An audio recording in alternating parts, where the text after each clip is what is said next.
사랑과 반갑습니다. 이렇게 인사 한번 나누겠습니다.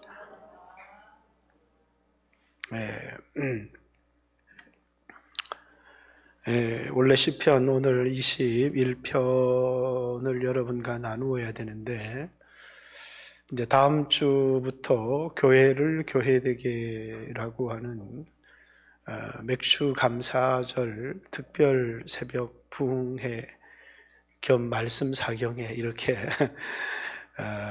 시간을 가지려고 합니다. 아직까지 그리스도인이 누구인가, 무엇을 믿고 어떻게 살아가는 사람인가 하는 그 주제로 말씀을 나누어야 될지, 아니면 이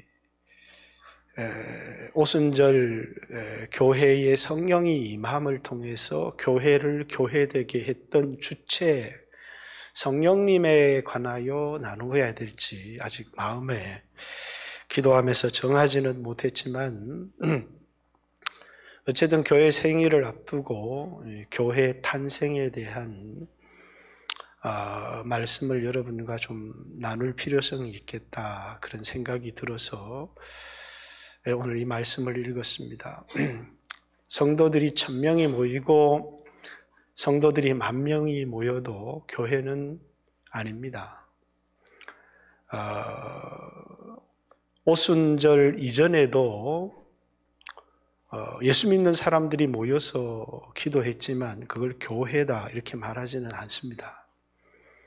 교회는 예수 믿는 사람들 위에 이제 성령이 임하실 때 이제 그것이 교회의 탄생이고 교회의 생일이고 교회를 교회되게 하는 것이지, 아무리 예수 믿는 성도들의 모임, 원래 이제 에클레시아라고 하는 말은 세상에서 구별된 사람들의 모임이라는 뜻으로 교회 이렇게 말하지만, 이제 교회의 본질은 예수 믿는 사람들이 모였다고 교회가 되는 게 아니고, 이제 예수 믿는 사람들이 하나님의 성전이 되니까 이제 하나님께서 거기 거하신다, 임하신다 해서 예수 믿는 사람들의 모임을 교회 이렇게 말하지만, 엄격하게 말하면 이제 교회가 성령에 거하시는 전이 되어져야 그걸 교회 이렇게 얘기를 하는 겁니다.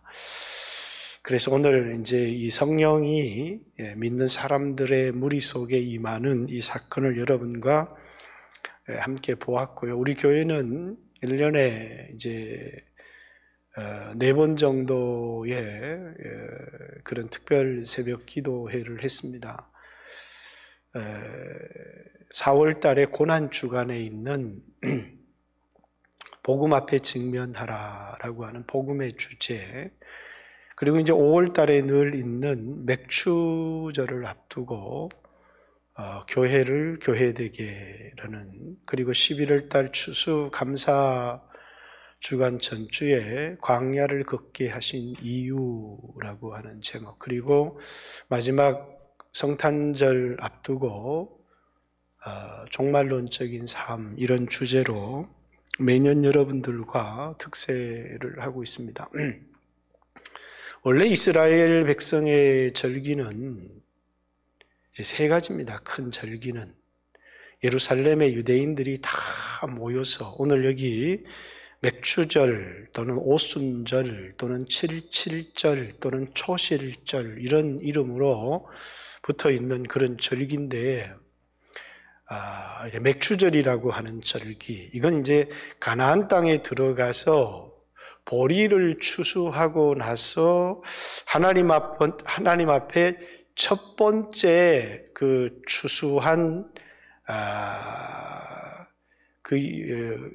감사의 예물을 드린다 해서 초실절이라고 하기도 하지만, 그들이 이제 6월절에서부터 7.7, 이제 49일, 50일째 되는 날이라고 해서 7.7절 또는 50일째 되는 날이라고 해서 오순절, 이렇게, 그래서 맥주절, 오순절, 7.7절 초실절 이런 이름으로 불려지는 첫 번째 이게 절기죠. 물론 이 앞 50일 전에 6월절이 있고 그다음에 이제 초실절, 맥추절, 칠칠절, 오순절이라고 하는 교회 탄생의 절기가 있고 그리고 이제 추수를 다 끝내고 하나님 앞에 감사제를 드리는 초막절, 장막절 하는 그 절기가 있습니다. 유대인들의 3대 절기인데 이 절기에는 유대인들이 다 예루살렘 성전에 모여서 이제 하나님 앞에 지키게 되는 절기입니다. 그런데 왜 우리는 한국 교회는 이 맥추절을 7월 첫 주에 지킵니다. 왜 7월 첫 주에 지키느냐 이렇게 얘기했더니 이게 이제 현대 사회에서 이게 초실절, 칠칠절, 맥추절이라고 하는 것을 어떤 의미로 드려야 될지 그래서 이제 전반기 추수를 하고 나서 원래는 이제 이스라엘 백성이 봄에 추수가 있고 가을에 추수가 있는데 봄 추수를 하고 나서 드리는 절기가 맥추절이기 때문에 그래서 이제 전반기 추수를 하고 나서 7월 첫 주에 드리자 해서 7월 첫 주에 맥추절을 드리지만 원래 이 맥추절의 성격은 교회 탄생의 절기죠.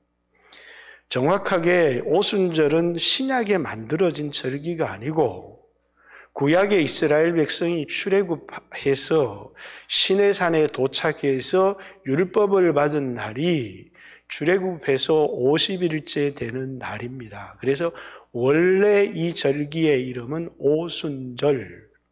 그리고 이제 이 오순절날 신약 교회가 탄생했기 때문에 이제 신약 교회의 생일이 오순절이기도 하고 구약 광야 교회가 이제 시내산에서 율법을 받은 날이 이게 이제 오순절이기 때문에 그래서 이제 사람들이 성령을 받고 나서 오순절 이렇게 말하는 게 아니고 원래 오순절이라는 율법을 받은 날이 있었고 그리고 이제 가나안 땅에 들어가서는 이 절기를 이제 보리를 추수하고 드렸다고 해서 맥추절 첫 번째 그 농사 지은 것을 드렸다고 해서 초실절 이렇게 이제 불렀던 절기죠. 그래서 우리 교회는 5월 마지막 주일을 지킵니다. 왜 우리 교회는 5월 마지막 주일을 지키느냐면 이제 우리 교회 생일이기 때문입니다. 이제 정확하게 51년 6월 1일이 이제 우리 교회의 그 설립 연도인데 5월 마지막 주로 정해서 생일도 늦게 하는 게 아니잖아요. 주로 정하다 보면 6월 3일이 될 수도 있고 6월 4일이 될 수도 있고 해서 5월 마지막 주일로 저희 교회 생일을 줄인데 정확하게 맥추절은 뭐라고요? 구약교회가 탄생한 날이고 그래서 구약에 이걸 오순절 이렇게 얘기를 했고 또 정확하게 이것이 신약교회가 성령이 임함을 통해서 탄생한 절기이기 때문에 그래서 이제 교회는 뭐 7월 첫 주 이런 게 아니라 이 맥추절만큼은 자신의 교회의 생일에 맞춰서 지키는 것이 이제 이 절기에 진정한 의미가 있다 이렇게 생각을 해서 저희 교회는 5월 마지막 주에 지킨다 이 얘기는 여러분들에게 몇 차례 설명을 했고 그리고 이제 항상 제목도 교회를 교회되게 이렇게 했습니다. 오늘 이 시대에 많은 위기들이 있습니다. 여러분들도 개인적인 어떤 위기를 느낄 수 있습니다. 직장을 잃어버릴 수 있는 위기도 있고 또 살다 보면 건강을 잃게 되어지는 위기도 있고 또 이렇게 가정이 깨어질 수 있는 그런 위기를 겪을 때도 있고 또 자녀들이 탈선하게 되는 그런 위기를 겪을 때도 있고 우리 인생에 여러 종류의 위기들을 만나고 그런데 이제 그 위기 가운데 하나님 나를 도와주세요 이렇게 기도하는 것이 기독교의 신앙이다 이렇게 생각할 수 있지만 그렇습니다. 여러분들이 인생의 위기를 만날 때 하나님이 여러분에게 은혜를 주셔서 그 위기를 넘어서게 하지만 마땅히 그리스도인이라면 개인적인 위기와 국가적인 위기, 그렇죠? 여러분, 우리가 전쟁의 위기에 직면했다 그러면 아무도 그 위기 가운데서 나는 상관이 없다 이렇게 말할 사람이 없어요. 그런데 여러분과 저는 이 세상의 나라에도 속한 사람이지만 이제 하나님 나라의 백성인데 오늘 가장 큰 위기가 있다면 이 교회가 엄청난 위기를 맞이했다라고 하는 사실입니다. 교회 위기를 가지고 온 것은 코로나가 아닙니다. 교회 위기를 가져온 첫 번째 중요한 이유는 교회 위기랑 나랑 무슨 상관이 있느냐 이렇게 생각할지 모르지만 여러분, 교회에 위기가 오게 되면 성도들의 삶은 다 무너져 버립니다. 교회는 세상과 타협해서도 안 되고 또 세상과 동조해서도 안 되고 세상과는 완전히 달라야 되는데 어느 순간 교회가 세속화되어져 버렸습니다. 이게 교회가 가진 제일 큰 위기입니다. 성도들의 마음속에 하나님의 나라가 있는 게 아니고 성도들의 마음에 세상 사랑이 가득합니다. 그래서 대부분의 성도들의 기도가 뭐냐면 세상에서 잘되고 출세하고 세상에서 위기를 만나는 것을 가지고 굉장히 두려워합니다. 근데 그것이 뭐냐면 성령이 교회 가운데 거치어져 버린 중요한 이유이고 교회가 힘을 잃어버린 굉장히 중요한 이유이고 성도들의 삶이 초라해진 굉장히 중요한 이유입니다. 왜? 세상을 사랑하고 세상과 같아지기를 원하고 세상과 동조하고 세상과 타협해서 그래서 70년대 이후에 한국 교회는 폭발적인 부흥을 이루었지만 세속화가 급격하게 진행이 되었습니다. 모든 메시지가 뭐냐면 세상에서 잘 되는 겁니다. 부자가 되어지는 거. 수없는 간증들이 쏟아지기 시작했습니다. 세상에서 복받는 간증들이 막 쏟아지기 시작했는데 그러면서 교회는 뭐라고요? 정말 힘을 잃어버렸어요. 굉장히 많은 사람들이 모였는지는 모르지만 굉장히 많은 힘을 잃어버렸고 이제 또 하나 교회에 어마어마한 위기가 하나 찾아왔는데 그게 뭐냐면 교회 다음 세대가 사라져버리기 시작한 겁니다. 물론 이제 자녀를 놓지 않아서 그렇기도 하지만 세상이 너무 재미있어져서 그렇기도 하지만 이제 교회는 가장 큰 위기, 복음을 다음 세대에 전해줄 수 없는 굉장히 큰 위기를 맞이하게 되었다라는 겁니다. 아직까지도 이걸 위기로 느끼지 못하는 사람들이 있는지 모르지만 내가 그냥 너무 육체적인 사람이어서 아직도 직장이 있고 밥 먹고 살만하면 위기가 아니다 이렇게 생각할 수 있는지 모르지만 여러분의 가정에도 자녀에게 신앙의 전수가 안 된다. 어마어마한 위기입니다. 교회도 다음 세대가 없다. 이건 교회가 정말 통곡해야 될 어마어마한 위기인데 그런데 이제 교회가 이 위기를 알지 못하는 이유는 뭐냐면 성령님이 보이시지 않기 때문입니다. 성령이 임하고 충만할 때 교회는 살았는데 성령이 거치어지고 제한되어지고 역사가 사라지는데도 사람들은 전혀 느끼지를 못하는 것입니다. 그러면서 교회는 점점 더 인본주의적 프로그램들을 만들어가기 시작했습니다. 그래서 수없는 인본주의 프로그램을 통해서 교회를 돌리기는 하지만 교회는 영적인 집단, 성령의 역사가 강력하게 일어나는 모습은 사라지고 굉장히 종교적인 집단, 도덕적인 집단이 되어져 버렸고 세상은 교회를 도덕으로, 경건으로, 윤리로, 인격으로 보기 시작했습니다. 여러분들도 목사를 인격으로, 또 여러분들도 다른 성도들을 인격으로 이렇게 그것이 믿음이 좋은 사람이다라고 보는 경향들이 생겨나기 시작했습니다. 베드로가 인격적인 사람이었습니까? 바울은요? 성경에 나오는 이 사람들이 뭔가를 깨달은, 그래서 굉장히 인격적인 사람들이 되었고, 굉장히 경건한 사람이 되었고, 도덕적인 사람이 되었고, 윤리적인 사람이 된 겁니까? 자기 안에 경건이 있었고, 윤리가 있었고, 도덕이 있어서, 그런데 전혀 도덕적이지도 않고, 윤리적이지도 않고, 경건하지도 않았어요. 성령이 임하니까 바뀐 겁니다. 교회는 이거밖에 없어요. 성령을 받은 사람과 성령을 받지 못한 사람, 성령에 충만한 사람과 그렇지 못한 사람.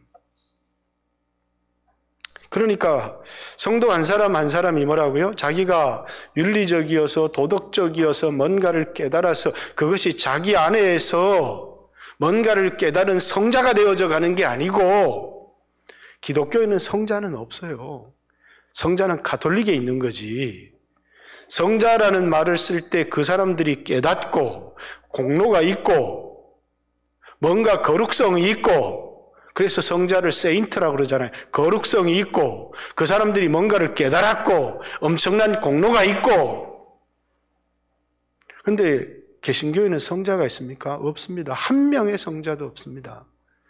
개신교는 단지 성령의 충만을 받아서 끝까지 믿음을 지킨 순교자는 있지만 개신교에는 성자가 한 명도 없습니다. 왜냐하면 우리는 사람을 볼 때 그 사람이 뭔가를 깨달아서 거룩하게 되었다, 그리고 도덕적이 되었다, 굉장한 사람이 되었다, 이렇게 한 게 아니라 성령이 임하면서 그는 전혀 다른, 성령에 사로잡혀서 자기 인격으로 살아가는 사람이 아니라 전혀 자기와 다른 사람으로 살아가는 사람이 되었기 때문에 성령에 충만한 사람, 또 중생한 사람, 이런 생각은 가지고 있지만, 보세요. 오늘 한국교회 안에도 유명한 목사님들이 있습니다. 근데 이제 돈 부정, 또 이게 성적인 타락, 근데 그분들이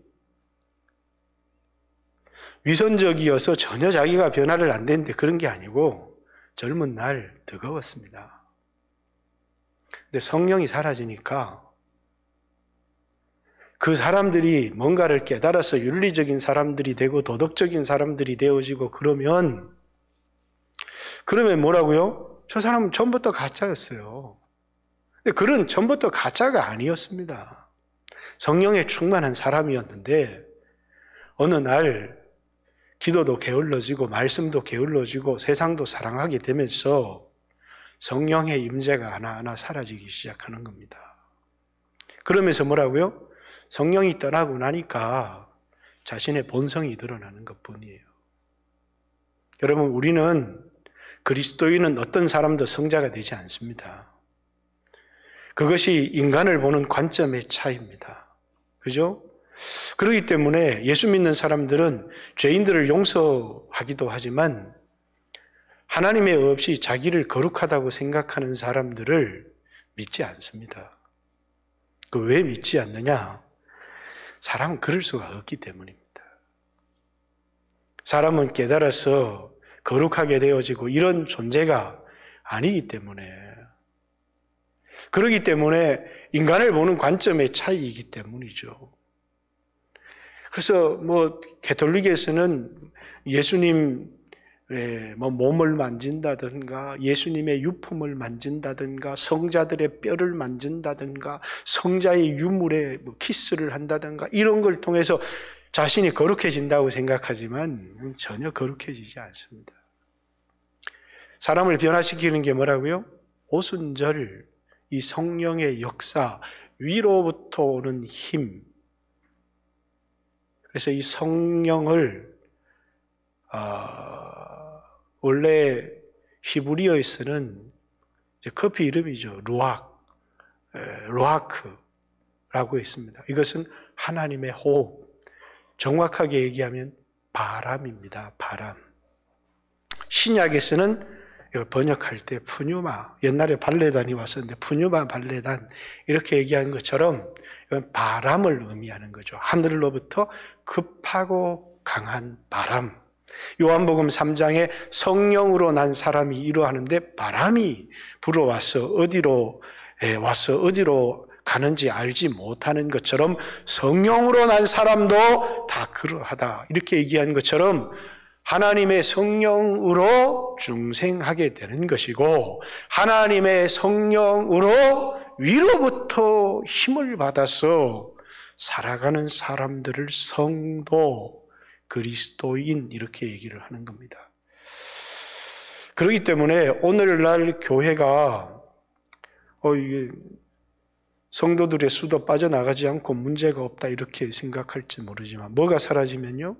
성령의 역사가 사라지면 그건 여러분들도 어느 순간 내가 가진 소유를 바라보고 내 형편을 바라보는 게 아니라 내 마음속에 은혜가 사라지면 은혜가 사라지는 특징이 뭔지 압니까? 마음이 컨트롤이 안 됩니다. 자신의 삶이 컨트롤이 안 되고요. 마음이 정리가 안 됩니다. 마음이 굉장히 분주하고요. 마음이 엄청나게 나뉘어지기 시작합니다. 정해진 마음, 한 마음, 그게 아니라 분주한 마음, 혼란한 마음. 그러면서 마음속에 뭐냐면 두 마음을 품게 되고 그리고 내 마음속에 은혜가 사라지기 시작합니다. 그래서 여러분 오늘 우리에게 있는 위기를 물질의 위기, 건강의 위기, 가정의 위기, 자녀의 위기 이런 위기 이전에 내 안에 하나님의 성령의 역사가 거치어지고 있지 않는가? 개인적으로, 교회적으로 이 교회에 하나님의 역사가 있는가 아니면 단순한 인간의 모임인가? 보십시오. 부활절이 있고 그리고 성령 강림의 역사가 있었습니다. 예수님의 부활이 있고 성령 강림의 역사가 있었는데 제자들이 예수님의 부활을 목격했습니다. 막 탐내하고 용기가 나고 이렇게 해야 되는데 예수님의 부활을 보고도 두려워하여 안식일날 문을 잠그고 숨었습니다. 그런데 그들에게 성령이 임하기 시작합니다. 성령이 임하니까 그들이 문을 열고 나와서 예수를 증거하기 시작합니다. 예수님도 누가복음이나 사도행전에 보면 성령, 약속한 성령을 받기 전에는 예루살렘 떠나지 마라 이렇게 얘기합니다. 왜냐하면 우리 인간의 힘으로는 아무것도 할 수 없기 때문입니다. 이 성령을 바람 이렇게 얘기를 하는데 왜 바람이라고 얘기하냐면 우리는 그냥 솔솔 부는 봄바람 이렇게 얘기할지 모르지만 하늘로부터 나에게 임한 급하고 강한 바람입니다. 하늘로부터 불어오는 서쪽에서부터 오는 서풍도 아니고 동쪽에서 불어오는 동풍도 아니고 위로부터 내게 불어오는 아주 강력하고 힘이 있는 바람. 이걸 성령 이렇게 얘기합니다. 여러분들도 바람 이러면 그냥 시속 20km, 30km, 40km 부는가 보다 태풍의 위력도 대단하지만 이제 미국에 갔을 때 제가 한 건물이 그냥 뼈대만 토네이도가 지나갔는데 폭탄을 맞은 것처럼 그렇게 아주 강력한 바람입니다. 그렇죠. 인간의 아무리 그 과학 문명이 발달해도 태풍과 이 토네이도 같은 바람 앞에 사람이 너무나 무기력하듯이 하늘로부터 불어온 바람이 사람의 마음을 사로잡기 시작하는 겁니다. 그래서 오순절 이 역사는 인간의 역사가 아니고 하나님이 주도하시는 역사입니다. 그래서 오순절을, 이 사도행전을 사도들의 행전이라고 말하지 않고, 보기에는 사도들이 역사한 행전이지만 성령 행전이라고 하는 것은 사도들 모두가 뭡니까? 오순절 성령에 사로잡힌 겁니다. 성령의 노예가 된 사람들, 성령의 포로가 된 사람들, 그래서 성령에 의해서 이루어지는 역사라고 해서 성령행전이라고 그러는 거예요. 그래서 시작을 어디에서부터 하느냐?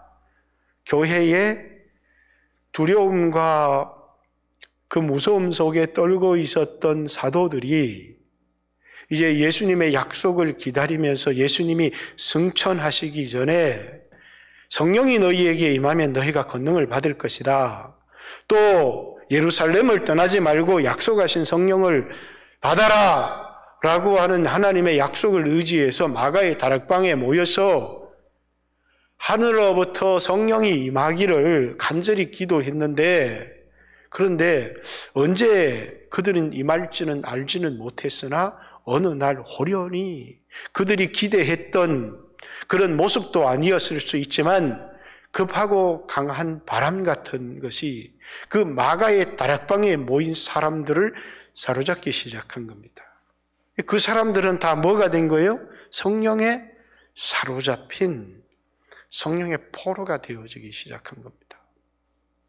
그러면서 그들이 나와서 복음을 전하고 외치기 시작하는데, 이 사람들이 경건한 사람도 도덕적인 사람도 윤리적인 사람도 자기 안에 있는 도덕성으로 깨달은 진리로 인격성으로 일한 사람들이 아니라는 거예요. 그들이 성령이 떠나니까 아주 비겁하고 초라한 자들이 되어져 버립니다. 그렇죠? 베드로 같은 사람도 두려움에 사로잡혀서, 율법주의자들 앞에 두려움에 사로잡히니까 너무 쉽게 세상과 타협해버리는. 왜? 성령이 사라지면 우리는 아무것도 아니기 때문에. 교회는 뭐냐면 성령이 사로잡은 것이 교회입니다. 근데 교회가 성령에 사로잡히지 않으면 더 이상 교회로서의 역할과 사명을 감당하지 못합니다. 오늘 교회를 평가할 때 건물이 있느냐, 예산이 얼마가 되느냐, 사람이 얼마나 모이느냐, 그게 하나도 중요한 게 아닙니다. 성령의 역사가 있느냐는 거죠. 그래서 여러분 보시죠. 사도행전에도 예루살렘 교회에 임한 성령의 역사. 원래 성령 오순절의 역사는 인류 역사의 한 번이지만, 대표적인 역사가 한 번이지만 사도행전 안에도 계속되는 오순절, 작은 오순절이 많아요. 사도행전 4장에 보면 이제 예루살렘에 다시 한번 그들이 위협을 만났을 때 기도하니까 땅이 진동하면서 그들이 다 성령의 충만을 받았다라고 하는 제2의 오순절이 있는가 하면 8장에 보니까 사마리아에 성령이 임하는 역사, 10장에 보니까 이방인 고넬료의 가정에 성령이 임하는 역사, 19장에 보니까 에베소 교회에 성령이 임하시는 역사, 그리고 1904년 영국을 흔들었던 성령의 역사, 1907년 평양을 흔들었던 성령의 역사, 그건 전부 다 사람이 주도한 역사가 아닙니다. 성령이 주도하시고 하나님이 주도하셨던 그런 역사라는 겁니다. 나는 오늘 직장 달라고 기도하러 왔어요. 나는 오늘 내 가정의 위기를 위해서 기도하러 왔어요. 그럴 수 있습니다. 우리는 우리의 개인적인 위기 앞에 주님이 필요하고 기도할 수 있지만, 오늘 사실 교회는 어마어마한 위기에 처해져 있습니다. 왜냐하면 교회는 다니는데 더 이상 성도는 아닙니다. 성령이 사라져버린 사람들, 더 이상 성령의 감동이 없는 사람들, 너무나도 인간적이고 형편 위주로 더 이상 성령의 감동에 사로잡혀서 이끌려가는 그런 신앙생활을 하는 것이 아니라 너무나 형편과 세상에 사로잡혀서 살아가는 성도들이 세상에 가득해져 버렸기 때문입니다. 더 이상 하나님의 나라의 백성으로서 살아가는 이 세상과의 타협을 거부하며 살아가는 사람들이 아니라 너무나 이 세상에서 높은 자리에 올라가기를 원하고 세상의 성공을 탐하는 그런 사람들로 가득한 교회가 되어져 버렸기 때문에 세상으로부터 짓밟히기도 하고 무시당하기도 하고, 그렇죠. 이번 교계가 많이 반성을 하고 있습니다만은 코로나 때문에 세상 정부가 교회를 얼마나 우습게 보고 짓밟는지를 너무나 명백하게, 그렇죠. 옛날 같으면 있을 수 없는 그런 일들인데, 그렇게 평양에 어마어마한 1907년에 성령의 역사로 말미암은 부흥이 일어났는데 북한이 공산화되기 시작했습니다. 소련에서. 누가 남아있습니까? 핍박받는 그리스도인들이 다 남아있습니다. 평양에서 다 잡아 죽인 사람들이 누구예요? 원래 한국 기독교의 첫 번째 그 역사는 조상에게 제사 지내지 않는 거였지만 일제시대 때 1907년의 부흥의 역사는 일반 평신도들에게 다가오는 강력한 핍박이 아니었습니다. 목회자들에게 신사참배를 강요했고 목회자들이 감옥에 갇혔고, 그러면서 한국교회 일부 목회자들은 굉장히 신사참배하고 타협한 사람들도 있지만 또 굉장히 많은 사람들이 신사참배를 거부하고 감옥에 갇히고, 이것은 일제시대 때 목회자들에게, 물론 일부 교회는 장로님들이나 리더들에게도 찾아온 핍박이었지만 일제시대에 찾아왔던 핍박은 주의 종들에게 찾아온 핍박이었죠. 신사참배를 강요하는. 그리고 이제 6.25를 거치면서 북한에 일반 성도들에게 어마어마한 탄압이 찾아왔습니다. 그때 이제 북한에 있는 그리스도인들이 굉장히 많이 남아한 겁니다. 물론 거기서 남아하지 못하고 남은 사람들은 지하교회를 유지하며 지금까지도 은밀히 모이는 사람들이 있지만 대부분의 북한에 있는 그리스도인들이 남하를 해서 서울, 부산 이런 일대로 뭐 하기 시작했느냐면 교회의 부흥을 이루기 시작했습니다. 여러분, 1960년대 한국교회의 부흥을 주도한 사람들은 북한 사람들이었어요. 그죠? 우리 강남에 있는 누굽니까, 목사님? 갑자기 생각이 안 나네.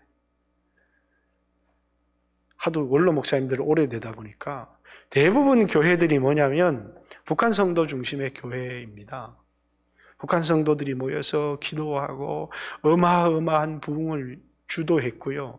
이제 70년대에 순복음교회가 등장하면서, 그러면서 이제 좀 이 삼박자 복음이라고 하는 이 기복주의 복음들이 등장하면서 이게 평준화되고 굉장히 많은 그리스도인들이 생겨나기는 했지만, 이 남한에서의 교회의 부흥을 주도했던 대부분의 사람들은 북한에서 온 목회자였고 북한에서 온 성도들이었습니다. 평양에서의 부흥을 경험했던 이제 그런 사람들이죠. 그런 세대들이 돌아가시고 이제는 또 강력한 성령의 은사의 세대도 세상을 떠나면서 이제는 교회의 모습이 뭐냐면 그 옛날에 영광스러웠던 모습들을 다 잊어버리고 너무나도 세속화되어져 버리고, 그리고 이제 더 이상 자녀들에게 신앙을 전수할 수 없는, 이건 통계입니다. 집사님, 권사님, 장로님들 가정에 신앙이 전수된 것은 10가정 중에 한 가정입니다. 10%. 굉장히 비참한 수준이죠. 이거 우리에게 어마어마한 큰 위기입니다. 교회에 찾아온 어마어마한 위기. 교회는 다시 어떤 일이 일어나야 됩니까? 성령이 강력하게 임하는 역사가. 근데 자꾸 내가 도덕적이 되어지고 내가 도덕적이 되어지고 내가 윤리적이 되어지는 건 성령이 임해서 내가 바뀌는 것은 되지만, 내가 도덕적으로 내가 윤리적으로 되어진다고 해서 내가 신학에 탁월한 사람이 되어진다고 해서 되는 게 아니라, 우리는 성령의 전이고 성령이 우리 가운데 임하심을 통해서 성령에 사로잡힌, 바울 같은 사람도 뭡니까? 성령에 사로잡혀서 인생을 처음부터 끝까지 성령이 그에게 임하고 성령이 사로잡혀서 순교의 자리까지 간 사람이 바울입니다. 오늘 여러분과 저가 성령을 받아서 중생을 하지만 그 중생의 역사와 마태, 마가, 누가, 요한에 등장하는 중생의 역사와 사도행전 교회에 임하는 성령의 역사는 전혀 다른 겁니다. 복음서에 나타나는 성령의 역사를 은혜적 역사 이렇게 얘기합니다. 우리의 영혼을 중생시키는 역사라고 하면, 사도행전에 등장하는 성령의 역사를 은사적 역사라고 합니다. 우리를 구원하기 위한 것이 아니라 하나님의 도구로 쓰시기 위해서 하나님이 우리를 강력하게 붙드시는 그런 역사입니다. 교회는 성령에 붙들려야 되고 성령이 임하여야 되는데, 그만 성령의 임재가 사라지고 있고, 그래서 간절히 갈급하고 사모해야 될 게 성령님이 임하시도록. 구약교회도 하나님과 계약을 맺었습니다. 그 계약이 뭐냐면, 그분은 우리의 왕이시고 우리는 그의 백성인데 그가 우리 가운데 거하며 두루 행하여 그는 우리의 하나님이 되고 우리는 그의 백성이 될지니라. 이게 구약 율법 언약의 핵심입니다. 하나님이 누구 가운데 오셔서요? 이스라엘 백성 가운데 오셔서 거기 거하시며 두루 통치하시며 그들을 다스리시는, 그게 이루어지면 세상 어느 나라도 이 구약교회를 감당할 수가 없었어요. 신약에도 뭡니까? 성령님이 고린도전서 3장 16절 너희가 하나님의 성전인 것을 알지 못하느냐. 너희가 하나님의 성전을 더럽히면 하나님이 너희를 멸하시리라. 하나님이 우리 가운데 거하시며 두루 행하여서 우리를 통치하시고 우리의 왕이 되어질 때 개인적으로 우리의 마음에 주님이 임하셔서, 내 마음의 보좌에 주님이 임하셔서 나를 통치하고 다스리시는, 그게 성령님이 주도하시는 삶입니다. 우리가 얼마나 도덕적으로 윤리적으로 우리 주도적인 인생, 내가 내 스스로의 힘으로 거룩해졌는지를 하나님은 하나도 우리에게 찾지 않습니다. 단지 우리가 세상을 사랑하는 것이 아니라 주님을 사모하기를 원합니다. 주님, 나에게 오셔서 포기되지 않는 욕망도 있고 끊어지지 않는 습관도 있고 극복할 수 없는 두려움도 있고 그렇잖아요. 한번 해보려고 하고 도전하려고 하는데 도통 용기가 나지를 않아요. 두려워서. 내가 정말 그렇게 할 수 있을까? 성령이 임하시면 순종이 됩니다. 두려움뿐만이 아니라 도통 끊어지지 않는 습관이 있습니다. 그런데 성령이 임하시면 그게 변화되어지는 겁니다. 포기할 수 없는, 내가 살아있는 동안에 정말 이 집착하고 있고 이 붙들고 있는, 포기할 수 없는. 그래서 어떤 사람들은 큰 병을 만나기도 하고 사업에 실패도 당하기도 합니다. 하나님의 징계를 받으면서. 그러면서 회개하면서 이제는 포기했습니다. 회개라고 하는 건 뭐가 회개겠습니까? 포기가 회개입니다. 자기 사랑. 아닌 줄 알면서도 포기 못하는 거. 그죠? 여러분들이 이거 아닌 줄 알면서도 포기 못하는 게 있거든요. 그런데 큰 병을 만나고 사업의 실패를 만나고 또 자녀들이 아파지거나 이러면 아이고 하나님 이거 포기하라는 모양이다. 그러면서 내가 집착했던 걸 내려놓고 포기합니다. 당장 포기가 됩니다. 그러나 사업이 좋아지고 가정의 문제가 해결되면 포기를 못합니다. 다시 돌아가요. 인생의 위기를 만나면 내가 그렇게 포기가 안 되던 것이 포기가 되어지지만 회복이 되고 나면 또 돌아갑니다. 뭐가 없으면요? 성령이 없으면. 여러분 오늘 이 밤에 기도하러 왔지만 여러분 포기가 안 되는 게 있는 겁니다. 그 포기는 못하면서 하나님 뭐 해주세요 뭐 해주세요 하지만 마음 한구석 깊은 곳에 내 기도를 들어주지 않을 거야. 왜? 하나님의 음성은 포기하라는 거거든요.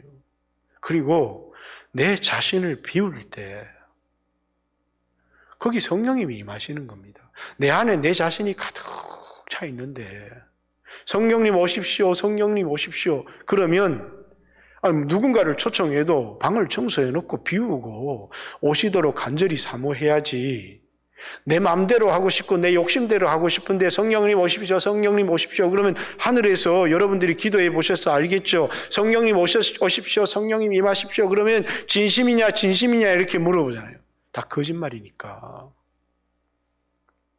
성령님이 내게 임하시기를 원하는 게 진심이 아니다 그 말입니다.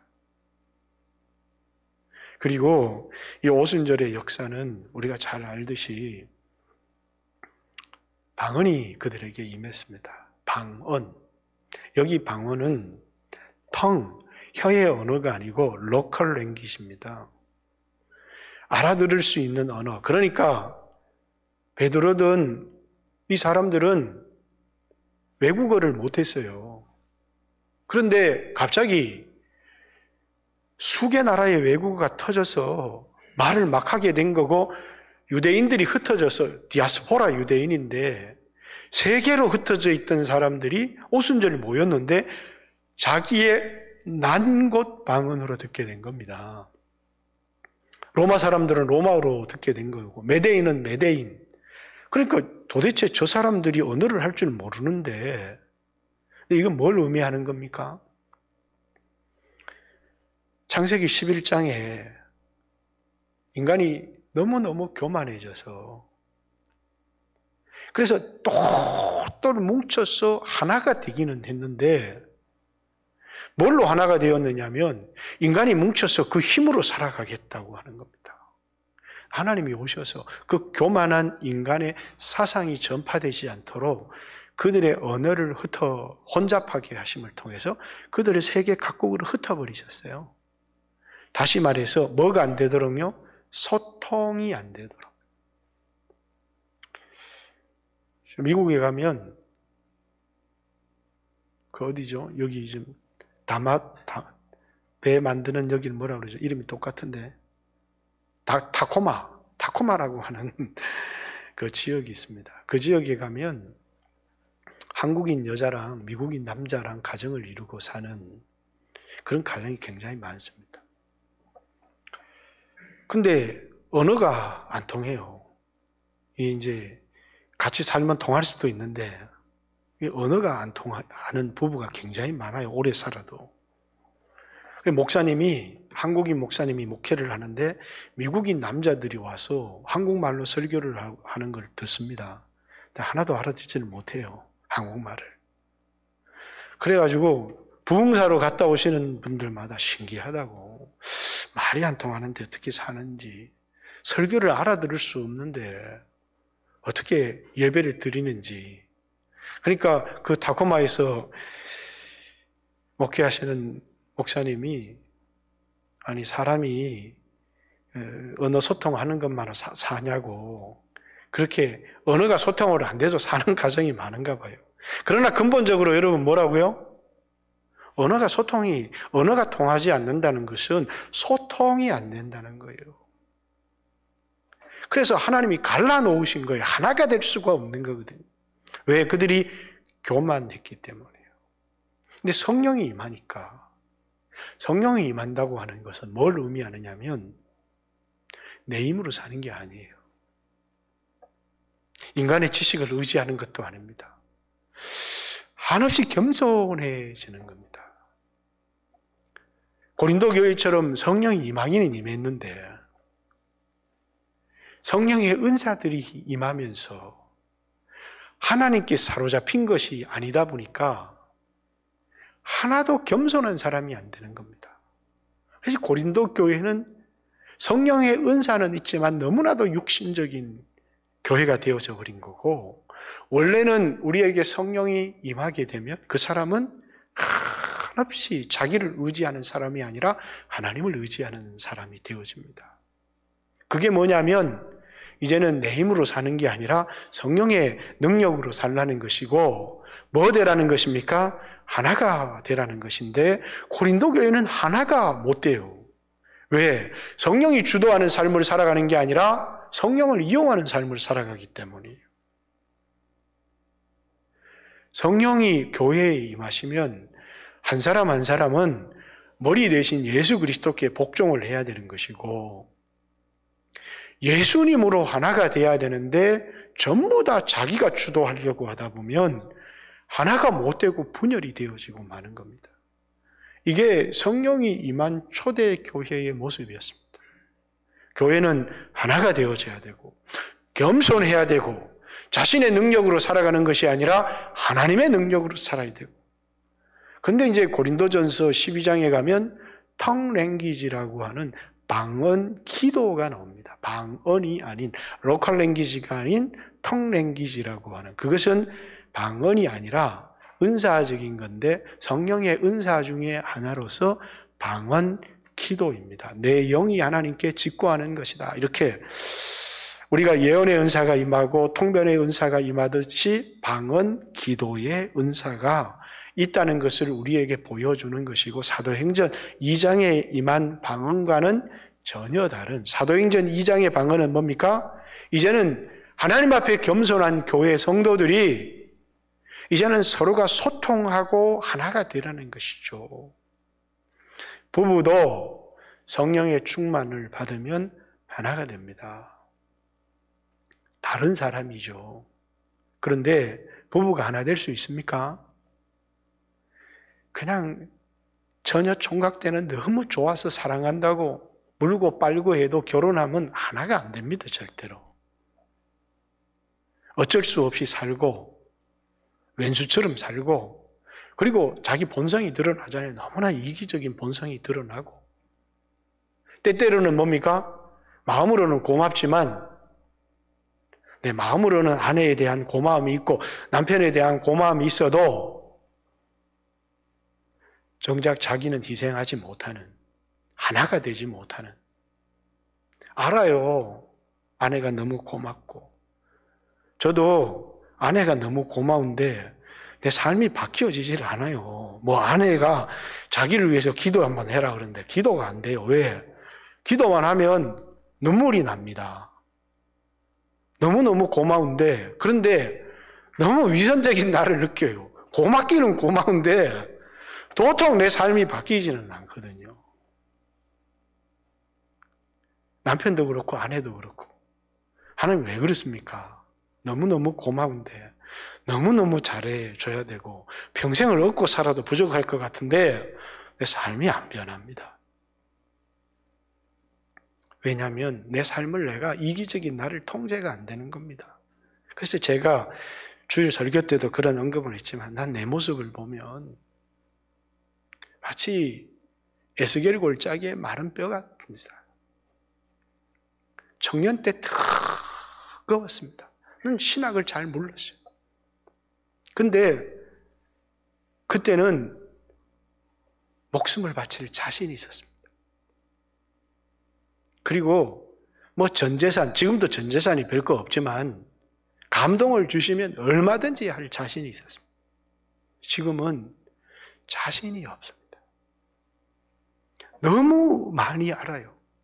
어떤 유명한 목사님이 나와서 설교해도 이건 뭐 좀 지나치네 이러면서 신학의 균형의 틀을 이루었지만 가슴이 냉랭해진 겁니다. 헌신할 힘. 하나님 앞에 기도하고 감동을 주시면 조금씩 하지만 목숨을 바칠 헌신할 힘이 없습니다. 아니, 목사가 이 모양인데 성도들은 어떨까? 그런 생각을 해볼 때가 굉장히 많습니다. 이 얘기는 여러분 중에는 다른 사람이 있을지도 모르지만 우리 교회 성령의 역사가 엄청나게 거쳤구나. 이런 생각을 하는 겁니다. 뜨겁지 않다는 겁니다. 성령은 불인데 우리 가운데 임하면 뜨거운 열정을 주고 가난하고 배우지 못했지만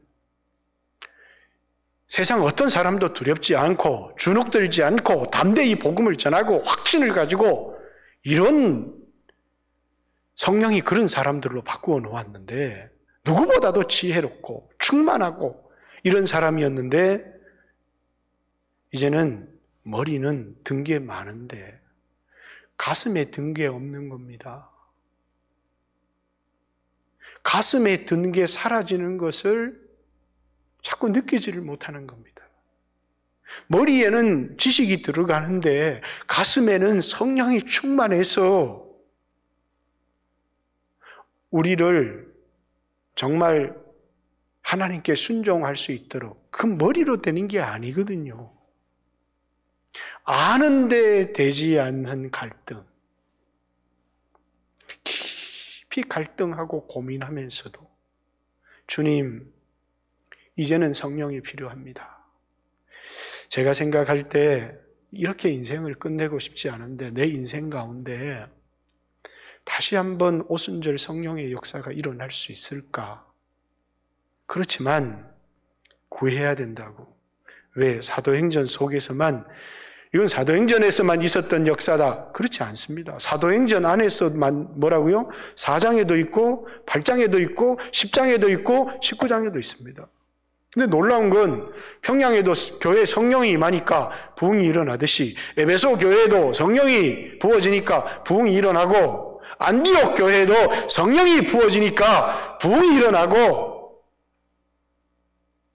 어디에서든지 사마리아의 부흥에 베드로가 가서 안수하니까 성령을 받는지라 사마리아의 부흥이 일어나는 거고 고넬료의 집에 베드로가 설교할 때 거기에 모인 사람들에게 성령이 임하니까 그것에 부흥이 일어나는 거고 에베소 교회는 믿을 때 성령 받았느냐? 성령이 있다면 듣지도 못했다. 바울이 안수하니까 12명쯤 성령을 받았는데 그 12명이 아시아를 뒤집어 버렸습니다. 그 사람들이 대학 교수도 있었고 엄청난 사업가도 있었고 하나도 관심이 없어요. 성령이 충만하냐? 성령이 충만하지 못하느냐? 하나님께서 우리를 성령으로 붙들어서 쓰시면 누구든 우리를 쓰실 수 있다는 거예요. 오늘 여러분과 저에게 필요한 건 위기가 있습니다. 그렇지만 오늘 이 국가의 위기가 저는 이제 이 정권이 바뀌고 헌법 개정을 한다. 그런데 이제 헌법에 5.18을 넣겠다 이렇게 얘기를 합니다. 그 말은 제게 굉장히 충격적입니다. 5.18은 굉장히 중요한 민주화 사건이기는 하지만 5.18을 헌법에 넣으면 이루어지는 게 뭐죠? 그렇죠. 5.18, 5월 18일이 국가 공휴일이 되기 시작할 겁니다. 자손 대대에 5.18을 각인시키겠다는 것이죠. 6.25도 국가 공휴일이 되지 못했습니다. 그죠? 그런데 이제는 공산주의하고 싸웠던 6.25는 지워집니다. 그럼 민주주의는 누구랑 싸운 겁니까? 우리나라 민주화에 굉장히 중요한 여러 여기 부마 사태도 있고 또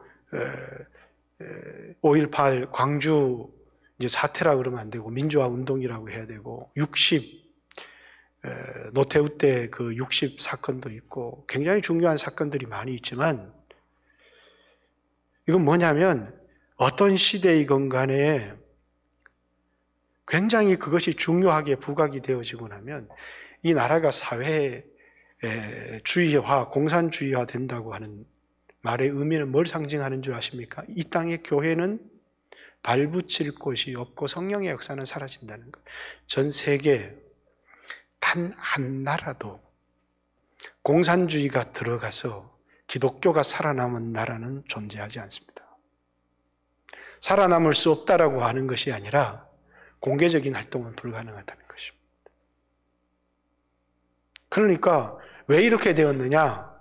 교회가 성령의 역사가 사라지면, 영적으로는 하나님의 역사가 사라지면 사단의 역사는 강력해지는 겁니다.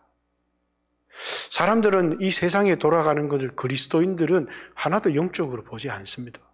재난 지원금 많이 준대. 그거하고 지금 그리스도인이 돈하고 무슨 상관이 있느냐는 거예요. 나한테 이득이 된대. 우리가 누구인지, 그래서 제가 고민하는 겁니다. 이 새벽 예배에 내가 누구인지, 나의 정체성을, 그리스도인은 뭘 믿고 그리스도인들은 어떻게 살아야 되고 그리스도인들은 어떤 정체성을 가져야 되는지, 나는 그리스도인입니다 라고 하는 이런 제목으로 나는 이것을, 보이지 않는 것을 믿는, 그래서 히브리서에서도 그리스도인들은 보이는 것은 잠깐이요 보이지 않는 것은 영원하고, 보이는 것은 모형이고 보이지 않는 것이 실체, 믿음은 말하는 것들의 실상이요 보지 못하는 것들의 증거니, 도대체 그리스도인들은 어떤 사람인지 전혀 영적이지 않다 보니까 우리에게 심각한, 너무나도 세상 사람들과 동일한 가치관과 그리고 뭐가 다른지조차를 구별을 못하고 하나의 종교를 가진 사람으로 위기가 왔을 때 주여 기도해서 내 위기를 탈출하는 게 신앙의 전부인 줄을 알며 살아가는, 그리고 성령의 역사가 무엇인지조차도 알지 못하는, 그리고 그 뜨거움을 경험해 보지 못했다. 성령의 충만함을 경험해 보셨습니까? 그 순간 나는 죽어도 좋다. 이 순간 나는 죽어도 너무너무 행복한 그 순간. 말할 수 없는 기쁨. 여러분, 그 성령의 충만함을 경험해 보셨습니까? 그럴 때 우리 안에 생기는 용기, 세상이 감당할 수 없는 사람. 저는 그때 깨달은 복음을 지금 전하고 있는 겁니다. 제가 복음을 전할 때마다 그때 받았던 감격, 그때 받았던 그 느낌을 되살려서 전하고 있는데도, 그렇죠. 어떠한 사랑으로 우리를 사랑했고 내가 어떠한 존재가 된 건지, 가장 비참한 존재인 줄 알면서도 가장 자기를 사랑하는 존귀한 존재로 바뀌어 놓는 게 복음이고 성령의 충만함입니다. 저는 우리 교회가 위기 가운데 있는데 꼭 우리는 살아나야 되겠습니다. 하나님 성령으로. 다른 대안은 우리에게 없습니다. 다음 세대를 성령을 경험하게 해야 되고, 믿음이 얼마나 소중한지를 세상의 쾌락만 경험한 사람이 아니라 하늘로부터 부어지는 급하고 강한 바람, 위로부터 임하는 능력. 성령은 두나미스, 능력입니다. 위로부터 우리에게 더딥혀지는 능력. 그것을 경험해야 우리는 교회를 핍박하는 어떤 세력과도 싸울 수 있고, 모든 걸 빼앗길 수도 있고, 목숨도 내어놓을 수 있고, 자신의 힘으로 순교한 사람 아무도 없습니다. 그러면 그 사람은 공로자가 되어집니다. 순교를 하고 은혜라고 말하는 겁니다. 성령이 능력 주시지 않으면 감히 누가 순교할 수 있고 누가 고통을 이길 수 있겠습니까? 나는 순교할 자신이 없어. 그럼 순교 못합니다, 우리는. 그러나 성령이 능력 주시면 순교도 하는 겁니다. 믿음도 끝까지 지켜가는 것입니다. 그런데 우리는 순교할 자신이 없는 게 아니라 순교할 생각이 없습니다. 믿음을 지키기 위해서 목숨을 버릴 생각이 없습니다. 믿음을 지키기 위해서 손해볼 생각이 없습니다. 그렇게 해야 되는데 그럴 자신이 없기 때문에 주여 도와주세요. 그런 게 아니라 내가 왜 순교해야 되는데 아예 생각이 없어요. 이 심각한 문제죠. 우리는 살 수 있는 길은 하나밖에 없습니다. 오순절의 역사는 한 번에 그치지 않습니다. 역사적인 오순절은 한 번 있었지만 그러나 각 교회마다 경험하는 오순절이 있고 각 시대마다 경험하는 오순절이 있고 오늘은 인지 목사님이랑 이렇게 어디를 갔다 오면서 내 때도 목회가 힘들지만 인지 목사는 큰일 났다.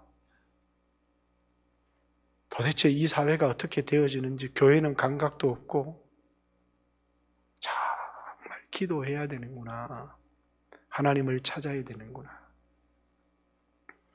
예수님도 성령을 받을 때 기도하셨고 누가복음 11장에 구하는 자에게 성령을 주시지 않겠느냐 말씀하셨고 사도행전 1장에도 전심으로 성령을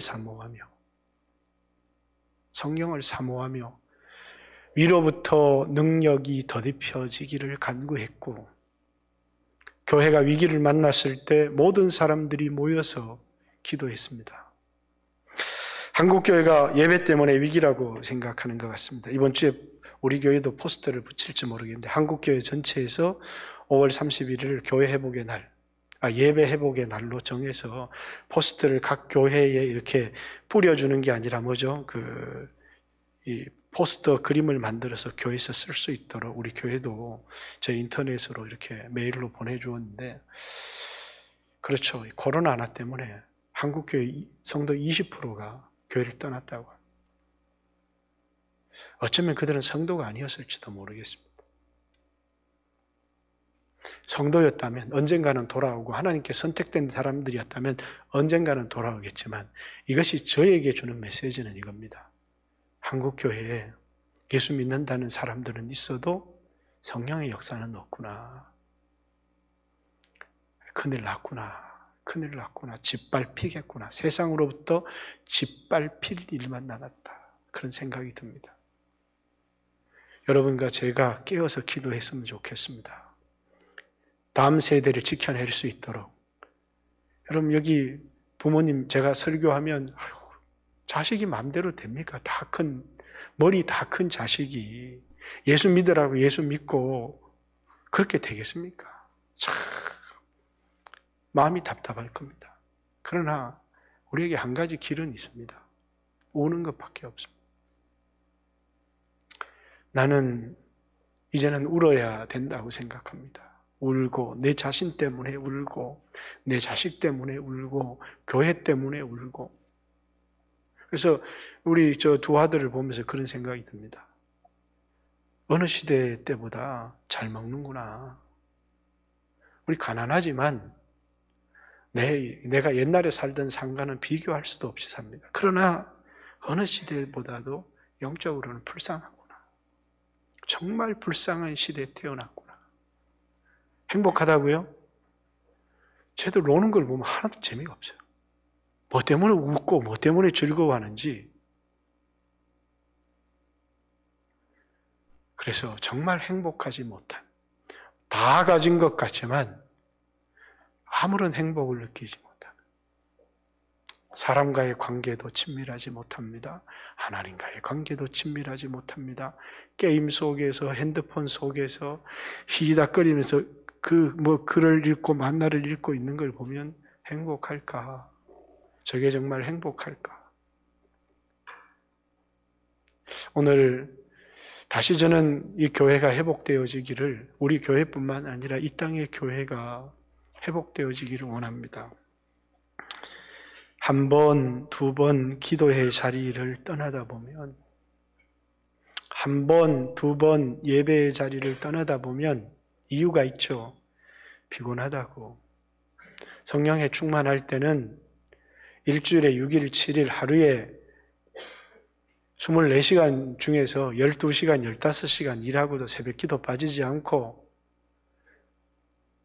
그 추운 겨울날 오늘처럼 에어컨 틀어주는 것도 아니고 히터 틀어주는 것도 아니고 더우면 더운 대로 추우면 추운 대로 가마이 떼기 뒤집어 쓰고 기도했던, 그래서 이 땅에 부흥을 가져왔는데 이제는 더워서 못해요. 추워서 못해요. 피곤해서 못해요. 우리 아무것도 못합니다. 하나님 우리에게 힘을 주세요. 기도할 힘을 주시고 하나님을 찾을 힘을 주시고 그리고 다시 한번 부흥을 주시고 내 자녀들에게 이 부흥의 세대를 물려줄 수 있도록. 이렇게 꺼져버려야 되겠습니까? 1907년 공산화되고 남한에도 엄청난 성령의 역사가 일어나고 그러면서 사회주의화되고 그렇게 사라지는 것입니까? 교회는 역사의 뒤단길로 없어져 버리는 것입니까? 다시 한번 목회자 한 사람 한 사람이 좋은 차, 세상에 기름진 음식, 높은 자리를 탐하고. 왜 높은 자리가 좋아요? 저도 높은 자리가 좋습니다. 높이 올라가면 첫째 월급을 많이 줘요. 인사권도 생기고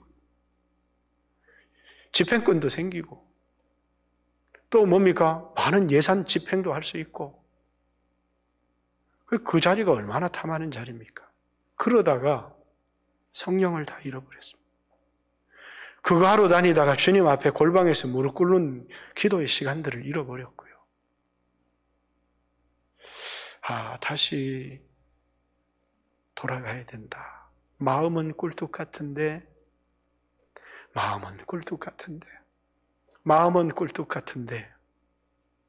기도의 자리만 엎드리면 왜 그렇게 목이 아픈지 수백 번을 돌립니다. 왜 그렇게 음식이 소화가 안 되고 땡기는지, 왜 그렇게 기도에 집중이 안 되는지. 옛날에는 3시간이든 4시간 기도하면 집중되고 눈물이 흘렸는데 기도를 하면서 눈물을 잊어버린 지가 너무 오래돼요. 회개를 해서 눈물이 폭포수처럼 쏟아지던 그때를 잊어버렸고, 하나님 나를 붙들어 주세요. 하나님 나를 붙들어 주세요. 하나님 나를 불쌍히 여겨주세요. 병을 치료해 주신 데는 다시 한번 쓰려고 한 주님의 역사가 있지 않습니다. 다시 나를 붙들어 주세요. 오늘 여러분과 저도 그냥 적당히 기도하는 게, 주여 나를 붙들어 주세요. 그리고 끊어버릴 수 없는 집착, 포기하지 못했던 것, 나에게 성령을 주셔서 그래서 성령의 능력으로 살아갈 수 있도록 나에게 힘을 주세요. 기도할 수 있는 힘을 주세요. 순종할 수 있는 힘을 나에게 주세요. 나에게 성령을 부어주세요. 이 교회에 성령을 부어주셔서 하나님을 기쁘시게 하는 교회가 될 수 있게 하나님 도와주세요. 하나님이 우리에게 성령의 인색하시겠습니까? 찾는 자가 없기 때문일 겁니다. 기도하는 자가 없기 때문일 겁니다. 다음 세대를 위한 순교자가 되겠습니다. 하나님 성령을 주셔서 나를 그렇게 써주십시오. 이 땅에 다음 세대를 지켜낼 수 있도록, 복음을 다음 세대에 전할 수 있도록, 교회를 세울 수 있도록 주여 우리를 그렇게 써주십시오. 우리 교회를 그렇게 써주십시오. 대한민국 단편들이 별 볼 일 없는 교회지만 성령이 임하면 하나님 이 땅이 살겠습니다. 이 교회에 성령을 부어주십시오. 이 교회에 성령을 부어주십시오. 그리고 정말 뜨거운 다음 세대를 길러내어서 다시 한번 이 땅의 부흥을, 그 부흥의 씨앗들을 심어 놓을 수 있도록 하나님 역사해 주세요. 하나님 도와주세요. 같이 한번 하나님 앞에 기도하는 시간, 먼저 한 20분 정도 교회를 위해서도 기도합시다. 나를 위해서도 기도합시다. 다음 세대를 위해서도 기도합시다. 그러면서 성령님 나에게 임하여 주세요. 성령님 나에게 임하여 주세요. 나를 붙들어서 복음을 위해서 사용해 주세요. 다음 세대를 위해서 사용해 주세요. 교회의 일꾼으로 나를 사용해 주세요. 그냥 오늘 내 있는 어려움이나 해결해 주세요. 그것도 기도해야 되겠지만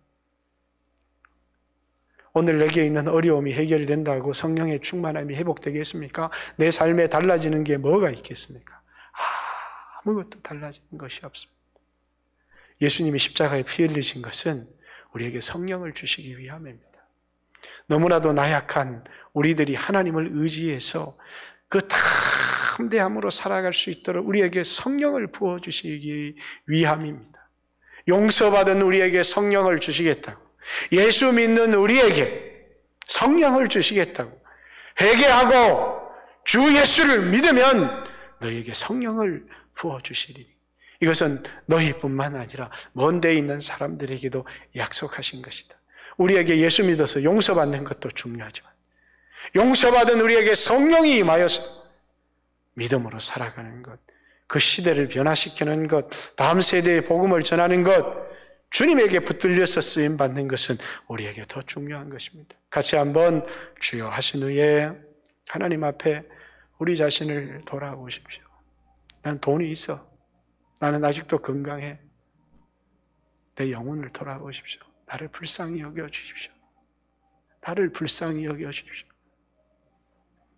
에스골 골짜기의 마른 뼈처럼 죽어있는 내 모습, 성령의 바람이 불어와서, 생기가 불어와서 이 다 죽게 된 자를 살게 해주십시오.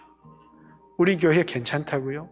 그렇습니다. 성도도 늘어나고 다른 교회들보다 분위기 좋고 괜찮습니까? 다 죽은 겁니다. 다 죽은 겁니다. 하나님, 우리 교회 성령의 바람이 불어오게 해 주십시오. 이 죽은 영혼들이 살아날 수 있도록 하나님 도와주십시오. 양심은 양심대로 다 죽었고 죄악에 집착하고 있고 세상에 대한 사랑에 집착하고 있고 도무지 자기 일만 생각하고 있고 자기는 죽어야 된다, 십자가에 죽어야 된다 그러는데 전혀 죽지 않은 그건 이론으로만 듣고 있는, 같이 한번 주여 하신 후에 가슴을 치며 믿지 않는 자식이 있으면 하나님 앞에 웁시다. 내 자식에게 신앙을 물려주지 못했으면 자식을 위해서 부모로 해줄 수 있는 것, 뭘 할 수 있겠습니까? 우리의 능력으로. 내가 할 수 있는 건 우는 것밖에 없습니다. 나를 불쌍히 여겨주시고 내 자식을 불쌍히 여겨주시고 돈도 있고 직장도 있는데 예수가 없습니다. 내 자식의 마음에 예수가 없습니다. 여러분 기도했으면 좋겠고, 주님, 우리 교회 성도는 늘어나는데 성령의 충만함이 없습니다. 우리는 많은 성도를 원하지 않습니다. 주님의 능력으로 사로잡히기를 원합니다. 성령의 임재를 원합니다. 주께 붙들리기를 원합니다. 불쌍히 여겨주세요. 성령의 바람이 나에게도 불어올 수 있도록 강력한 하나님의 임재가 우리에게 임할 수 있도록 주여 도와주소서. 주여 나를 불쌍히 여겨주소서. 같이 한번 주여 하신 후에 하나님 앞에 기도합니다. 기도드리겠습니다. 주여